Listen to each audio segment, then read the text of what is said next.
bah, t'as quelqu'un qui est quasi mort devant toi, enfin ouais, tu te dis merde, puis tu le connais quoi. D'un seul coup, ça crée une forme de solidarité.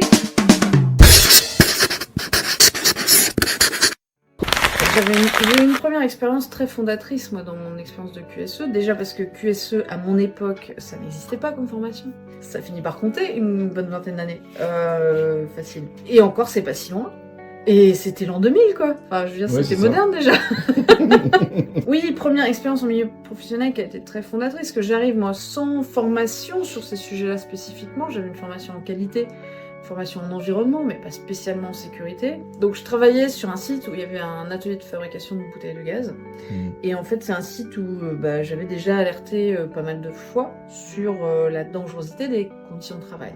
J'avais eu un consultant aussi qui était venu à l'appui de ce constat-là. On avait prévenu le DRH, etc. Mais rien n'avait spécialement changé.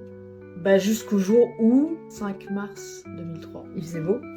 Premier jour de printemps ou pseudo-printemps, tu sais, où les gens sont contents, les mecs discutent et tout, ils sont super cool. Et donc tellement cool que voilà, tu papotes en faisant ton boulot et tout, et puis c'est pas une erreur en fait, c'est que cette bouteille de gaz, c'est une bouteille qui était revenue d'un site client, mal sécurisé, comme beaucoup d'autres. Sauf que celle-là, Bernard l'a manipulée. La bouteille a déclenché toute seule. Une bouteille qui déclenche, c'est comme un ballon de baudruche. Si tu veux, ça se dégonfle, mais ça fait 80 kg de ferraille, quoi. Elle se déclenche d'un coup et elle se vide en 15 secondes grand max. Et en fait, Bernard a été pris dans cette bouteille folle, quoi.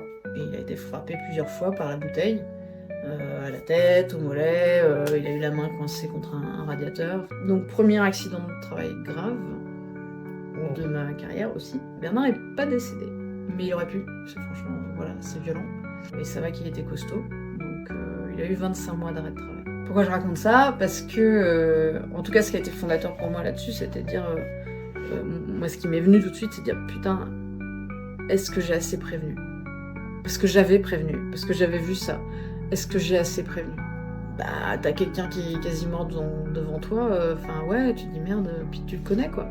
D'un seul coup, ça crée une forme de solidarité, quelque part aussi, toute l'entreprise. Et là, tout le monde, je me rappelle tellement de cette visite de l'inspection du travail, où t'avais tout l'atelier autour, tout le monde était là en train de dire qu'est-ce qui a pu se passer, où on a refait tout le film, une espèce de reconstitution sur place de ce qui a pu se passer, pour qui, pourquoi, comment marchait telle bouteille, quel fabricant c'était, enfin...